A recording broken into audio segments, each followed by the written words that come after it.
Between 2025, the United States executed several prisoners, individuals whose crimes shocked the nation, leaving scars in their wake. In this video, we uncover their crimes, trials, last meals, and the final words that echoed in silence. This is Sin, Crime, and Silence Records. Aaron Brian Gunches. State of execution, Arizona. In November 2002, Aaron Brian Gunches kidnapped and murdered 40-year-old Ted Price, the ex-husband of Gunches' girlfriend. Gunches abducted Price and shot him 4 times in a remote area off Arizona's Beeline Highway. The crime was discovered when Price's body was found in the remote location. The kidnapping and murder appeared to be a targeted act, stemming from Gunches' anger and jealousy over his girlfriend's past relationship. Authorities quickly investigated, and forensic evidence confirmed that Price had been shot multiple times, leading to Gunches being identified as the primary suspect. Aaron Brian Gunches was arrested shortly after the discovery of Ted Price's body. He confessed to the murder, stating that the crime was driven by personal animosity towards Price, whom he saw as an obstacle in his relationship. Gunches acknowledged that he had been consumed by rage and jealousy at the time of the murder. His motive was clear: retribution for his girlfriend's past relationship, though the act itself was impulsive. Gunches was convicted of first-degree murder and kidnapping. He was sentenced to death for the brutal killing of Ted Price. After years on death row, Aaron Brian Gunches became one of the individuals set to be executed in Arizona's lethal injection protocol. His case was notable as it was one of the more recent high-profile executions in the state. On March 19, 2025, Aaron Brian Gunches was executed by lethal injection at Arizona State Prison. He was reportedly calm during his final hours. Gunches' final meal request was not publicly disclosed, and he spent his last moments reflecting on his crime and its consequences. He was pronounced dead at 12:15 a.m. Aaron Brian Gunches' final words were, "I'm sorry for what I've done. I never meant for it to go this far." Brad Keith Sigmon. State of execution, South Carolina. In 2001, Brad Keith Sigmon murdered David and Gladys Lark, the parents of his ex-girlfriend, in their home in Greenville County, South Carolina. Sigmon's actions were part of a failed plot to kidnap his ex-girlfriend. He fatally shot both parents during the attempt, leaving them dead at the scene. The murders took place in the Larks' home, and initially, the killings appeared to be part of an attempted kidnapping. Sigmon had been previously involved in a tumultuous relationship with his ex-girlfriend, and authorities soon suspected him of being responsible for the deaths. Forensic evidence confirmed that the victims had been shot, and Sigmon was quickly identified as the prime suspect in the case. Brad Keith Sigmon was arrested and charged with 2 counts of murder after his involvement in the crime was confirmed. During the investigation, he admitted to killing David and Gladys Lark, stating that his primary intent was to abduct his ex-girlfriend. The plot was foiled by the killings, and Sigmon expressed remorse but indicated that his actions were driven by a deep frustration and desire to control his ex-girlfriend's life. Sigmon was convicted of double homicide and sentenced to death for the brutal killings of David and Gladys Lark. His case gained national attention due to the violent nature of the crime and the failed kidnapping plot. On March 7, 2025, Brad Keith Sigmon was scheduled to be executed by firing squad, marking one of the rare instances of this method of execution in South Carolina. On March 7, 2025, Brad Keith Sigmon was executed by firing squad at South Carolina State Prison. He was reportedly calm during his final moments. His final meal request was not disclosed to the public, and he spent his last hours reflecting on the crime he committed. Sigmon was pronounced dead at 12:45 a.m. Brad Keith Sigmon's final words were, "I regret what I've done. I wish I could undo it." Demetrius Terrence Frazier. State of execution, Alabama. In 1991, Demetrius Terrence Frazier was convicted of the brutal rape and murder of 41-year-old Pauline Brown. Frazier attacked Brown in her home, where he raped her before strangling her to death. The crime was initially unsolved, but evidence eventually led to Frazier's conviction after years of investigation. The rape and murder of Pauline Brown initially went unnoticed, with authorities facing difficulties in solving the case. Over time, new forensic evidence and DNA testing pointed to Demetrius Frazier as the perpetrator. Once identified, Frazier's criminal history and the violent nature of the crime solidified his connection to the murder, leading to his arrest and conviction. Demetrius Frazier was arrested following the results of DNA evidence that matched his profile to traces found on the victim. During the investigation, Frazier initially denied any involvement in the crime, but he later confessed to the murder. He stated that he was under the influence of drugs at the time of the attack, and though he expressed some regret, he failed to provide any clear reasoning for his actions. His confession, along with the forensic evidence, sealed his conviction. Frazier was convicted of first-degree murder and rape, with the jury recommending the death penalty due to the violent nature of the crime. He was sentenced to death, and after years on death row, he was scheduled to be executed by nitrogen hypoxia on February 6, 2025. This method of execution, rarely used in the U.S., was set to be carried out in Alabama as a part of their growing use of alternative execution methods. On February 6, 2025, Demetrius Terrence Frazier was executed by nitrogen hypoxia at Holman Correctional Facility in Alabama. Reports stated that he appeared calm and reflective in his final hours, facing his fate with a somber demeanor. His final meal request was not publicly disclosed, and he spent his last moments in quiet contemplation. Frazier was pronounced dead at 12:30 a.m. Demetrius Terrence Frazier's final words were, "I'm sorry for what I did, and I hope my actions bring some peace to the family." Edward Thomas James. State of execution, Florida. In 1993, Edward Thomas James was convicted of the horrific rape and murder of 8-year-old Toni Nooner, followed by the murder of her 58-year-old grandmother, Betty Dick. James abducted Toni from her home, assaulted her, and then killed both her and Betty, leaving their bodies in a secluded area. The brutal nature of the crime shocked the community and sparked a lengthy investigation. The murders of Toni Nooner and Betty Dick initially appeared to be a senseless and violent act. After Toni's body was found, authorities began to investigate, and evidence soon pointed to James. Forensic analysis and DNA evidence ultimately led to his arrest and conviction. The murders were believed to have been committed in a single, violent episode, with no clear motive other than the brutal assault and subsequent killings. Edward Thomas James was arrested after DNA evidence linked him to the crime scene. He initially denied any involvement in the deaths, but after being confronted with the forensic evidence, he confessed to the rape and murders. James stated that his actions were driven by impulse, but he failed to provide any coherent reasoning for the violence. His confession, along with the physical evidence, ensured his conviction for both murders. James was convicted of first-degree murder, rape, and other charges related to the deaths of Toni Nooner and Betty Dick. He was sentenced to death, with the jury recommending the death penalty due to the extreme violence and the victimization of a child. After spending years on death row, Edward Thomas James was scheduled to be executed by lethal injection on March 20, 2025, in Florida. On March 20, 2025, Edward Thomas James was executed by lethal injection at Florida State Prison. Reports indicated that he was calm during his final moments. His final meal request was not publicly disclosed, and he spent his last hours in quiet reflection. James was pronounced dead at 12:25 a.m. Edward Thomas James' final words were, "I'm sorry for what I did. I wish I could take it back." James Dennis Ford. State of execution, Florida. In 1997, James Dennis Ford was convicted of the brutal murders of a young couple, 25-year-old Gregory Malnory and 26-year-old Kimberly Malnory, during a fishing trip in Charlotte County, Florida. The murders took place while the couple's toddler was present at the scene, witnessing the horrifying crime. Ford attacked and killed both Gregory and Kimberly, leaving their child traumatized and alone. The murders of Gregory and Kimberly Malnory occurred during what seemed to be a routine fishing trip but quickly escalated into a violent crime. Ford's actions appeared to be premeditated, with the couple being targeted while in a vulnerable setting. The presence of the child further shocked the community. Investigation revealed that Ford had known the couple and may have had a personal motive, though the exact reason for the killings remained unclear. Evidence gathered from the scene, including forensic and witness testimony, led to Ford's arrest and conviction. James Dennis Ford was arrested after a thorough investigation that connected him to the crime scene. Ford initially denied his involvement but was later confronted with compelling forensic evidence, including fingerprints and DNA matching him to the victims. He eventually confessed to the murders, claiming that he had been under the influence of drugs during the attack, though the specifics of his reasoning remained vague. His confession, combined with the testimony of witnesses and physical evidence, sealed his conviction for the double homicide. Ford was convicted of first-degree murder and sentenced to death for the brutal killings of Gregory and Kimberly Malnory.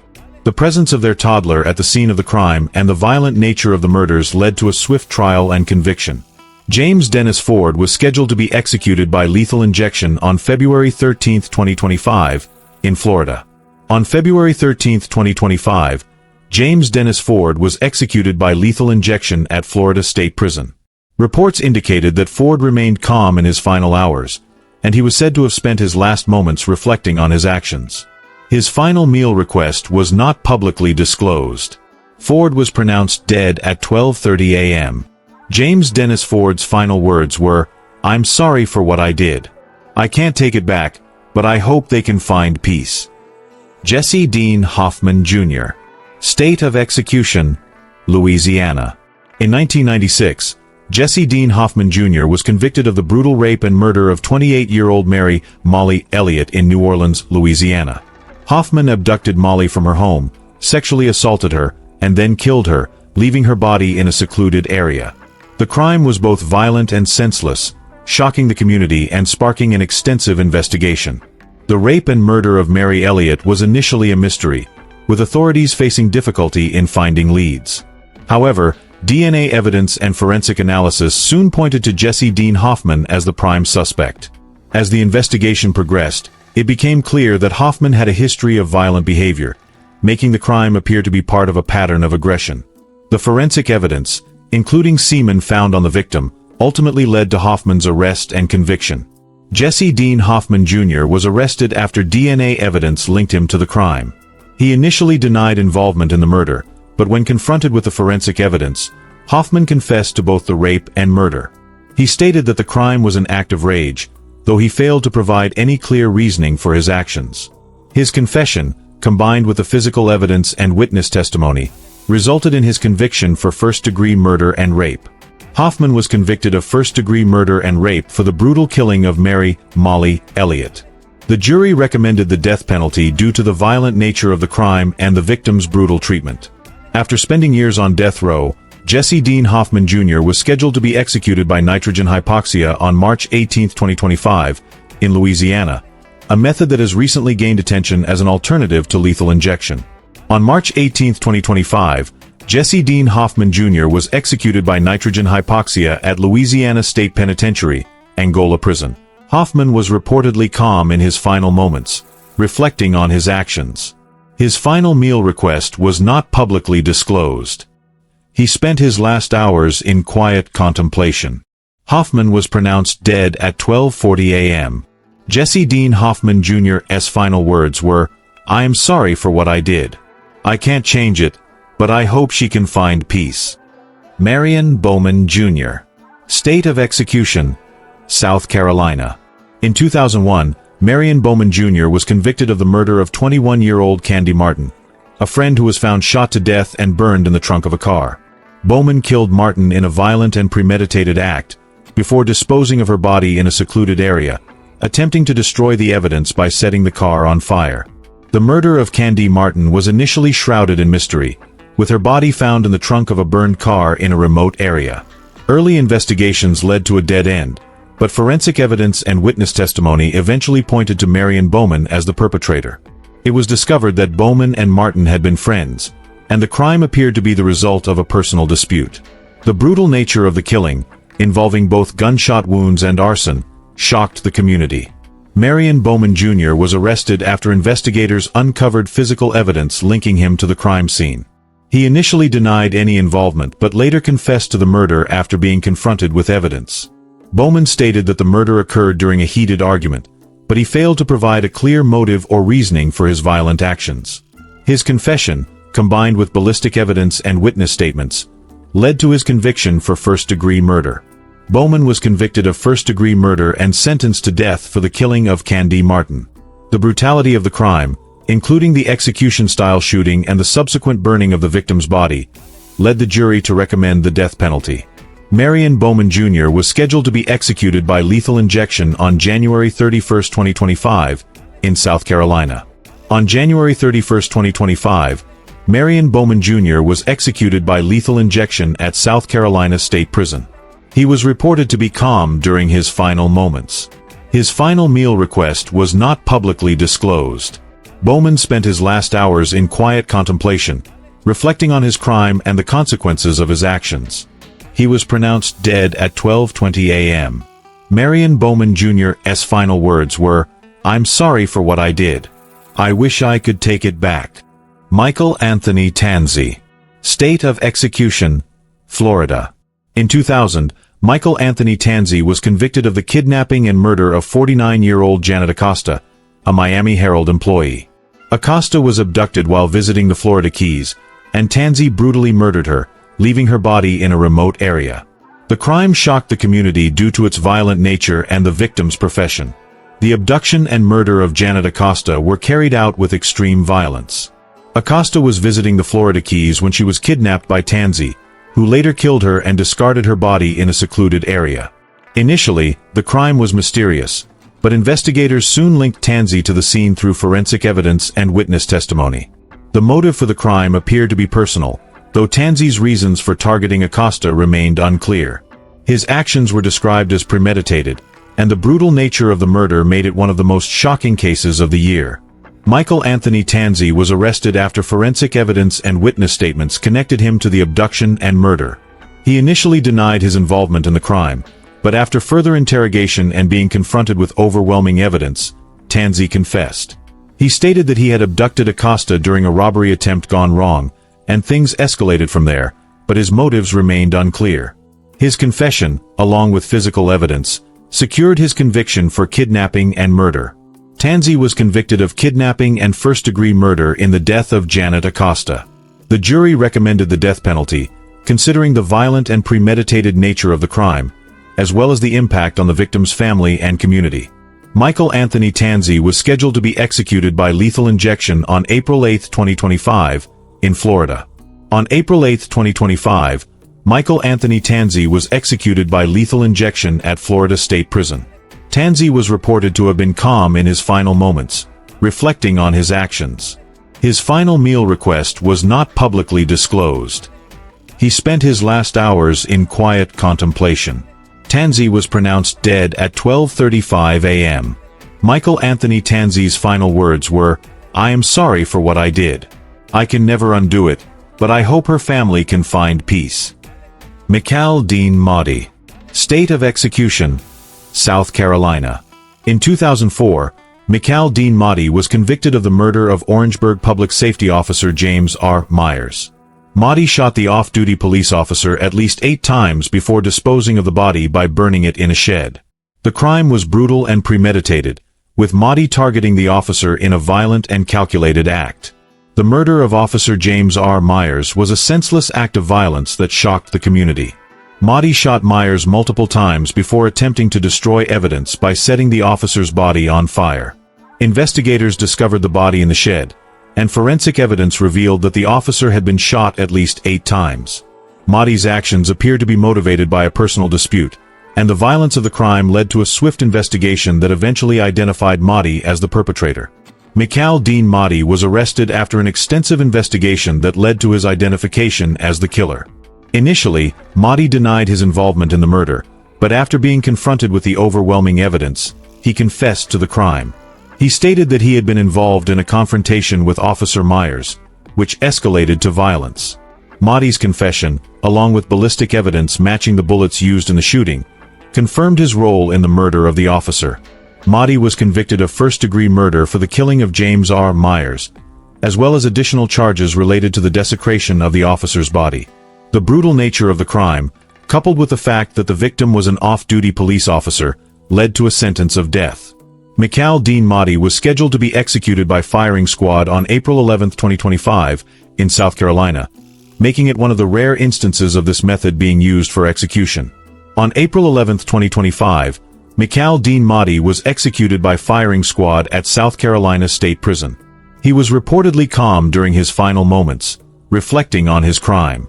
His final meal request was not publicly disclosed. Mahdi spent his last hours in quiet contemplation. He was pronounced dead at 12:15 a.m. Mikal Dean Mahdi's final words were, "I regret what I did. I am sorry for the pain I caused." Richard Lee Tabler. State of execution, Texas. In 2004, Richard Lee Tabler was convicted of the ambush shooting deaths of his former strip club manager, 28-year-old Mohammed Amine Ramouni, and Ramouni's friend, 25-year-old Haytham Zayed. The two victims were shot and killed near Killeen, Texas, in a targeted attack that appeared to be motivated by personal animosity. Tabler ambushed the victims, gunning them down in a violent act of revenge. The murders of Ramouni and Zayed were carried out in an ambush-style attack. Richard Lee Tabler, who had previously been employed under Ramouni at a strip club, targeted the victims during a seemingly random encounter. Investigators found that the attack was premeditated, and forensic evidence supported the theory of a personal motive behind the killings. Tabler's violent actions shocked the community, and the crime was characterized by its cold and calculated nature. Richard Lee Tabler was arrested after investigators pieced together evidence from the crime scene and witness testimony. He initially denied any involvement, but when confronted with ballistic evidence and surveillance footage, he confessed to the murders. Tabler explained that the murders were driven by a combination of anger and resentment towards Ramouni, stemming from a personal conflict. His confession, along with the physical evidence, led to his conviction for first-degree murder. Tabler was convicted of 2 counts of first-degree murder and was sentenced to death for the brutal killings of Mohammed Amine Ramouni and Haytham Zayed. The violent nature of the ambush and the personal animosity that appeared to fuel the crime played a role in the jury's recommendation for the death penalty. Richard Lee Tabler was scheduled to be executed by lethal injection on February 13, 2025, in Texas. On February 13, 2025, Richard Lee Tabler was executed by lethal injection at the Texas State Penitentiary. He was described as calm and composed during his final moments. His final meal request was not publicly disclosed, and he spent his last hours in quiet reflection. Tabler was pronounced dead at 12:10 a.m. Richard Lee Tabler's final words were, "I'm sorry for what I did. I regret the pain I caused." Stephen LaWayne Nelson. State of execution, Texas. In 2011, Stephen LaWayne Nelson was convicted of the brutal murder of 28-year-old Reverend Clint Dobson, who was beaten, strangled, and suffocated during a church robbery in Texas. The attack occurred at the church where Reverend Dobson worked, and during the robbery, the church secretary was also severely beaten but fortunately survived. Nelson's actions led to the tragic death of the young pastor and deeply impacted the community. The murder of Reverend Clint Dobson was a violent and senseless act. Nelson, having entered the church with the intent to rob it, escalated the situation by attacking Reverend Dobson and the church secretary. The pastor was assaulted, strangled, and suffocated while the secretary was severely beaten but managed to survive. The robbery itself was later deemed to be opportunistic, with Nelson targeting the church for its contents. The crime shocked the local community, especially due to the religious nature of the setting and the brutal violence involved. Stephen LaWayne Nelson was arrested after an investigation that linked him to the crime scene. Initially, Nelson denied his involvement, but after being confronted with physical evidence, he confessed to the murder. Nelson explained that the robbery had gone wrong and things escalated when he attacked Reverend Dobson, though he failed to provide a clear motive for the violence. His confession, along with forensic evidence and witness testimony, led to his conviction for first-degree murder and other charges related to the assault. Nelson was convicted of first-degree murder for the killing of Reverend Clint Dobson and sentenced to death for the brutal attack on both the pastor and the church secretary. The violence and the fact that the crime occurred in a house of worship added to the severity of the offense. After spending years on death row, Stephen LaWayne Nelson was scheduled to be executed by lethal injection on February 5, 2025, in Texas. On February 5, 2025, Stephen LaWayne Nelson was executed by lethal injection at the Texas State Penitentiary. He was reported to have been calm during his final moments. His final meal request was not publicly disclosed. Nelson spent his last hours in quiet contemplation. He was pronounced dead at 12:15 a.m. Stephen LaWayne Nelson's final words were, "I'm sorry for what I did. I hope everyone can find peace." Wendell Arden Grissom. State of execution, Oklahoma. In 2005, Wendell Arden Grissom was convicted of fatally shooting 23-year-old Amber Matthews and wounding her friend, Drew Kopf, during a home invasion robbery at a residence in Blaine County, Oklahoma. Grissom entered the home with the intent to rob the victims but escalated the situation by shooting both Matthews and Kopf. Matthews succumbed to her injuries, while Kopf survived the brutal attack. The home invasion robbery turned deadly when Wendell Arden Grissom shot Amber Matthews and Drew Kopf during the robbery. Grissom's actions appear to be a spontaneous escalation, with no clear motive other than the intent to steal from the victims. After shooting both individuals, he left the scene, and Matthews later died from her injuries. The attack shocked the community due to its suddenness and brutality, and the victim's friend, Kopf, was left severely traumatized but fortunate enough to survive. Wendell Arden Grissom was arrested after investigators uncovered evidence linking him to the shooting. He initially denied involvement but was confronted with forensic evidence that tied him to the crime scene. Grissom eventually confessed to the home invasion robbery and shooting, stating that the robbery had gone wrong and that the shootings were unintentional, though he offered no further explanation for the violence. His confession, combined with physical evidence and witness testimony, led to his conviction for first-degree murder and attempted murder. Grissom was convicted of first-degree murder for the death of Amber Matthews and attempted murder for the shooting of Drew Kopf. The jury recommended the death penalty due to the brutal nature of the crime and the fact that the robbery escalated into a double shooting, with one victim losing her life. Wendell Arden Grissom was scheduled to be executed by lethal injection on March 20, 2025, in Oklahoma. On March 20, 2025, Wendell Arden Grissom was executed by lethal injection at the Oklahoma State Penitentiary. He was reportedly calm during his final moments, reflecting on the crime and its consequences. His final meal request was not publicly disclosed. Grissom spent his last hours in quiet reflection. He was pronounced dead at 12:40 a.m. Wendell Arden Grissom's final words were, "I'm sorry for what I did. I regret taking her life." These were the final words, final meals, and final moments of those executed in the United States in 2025. Drop your thoughts below. If you believe stories like these should be remembered, subscribe to this channel. This is Sin, Crime, and Silence Records.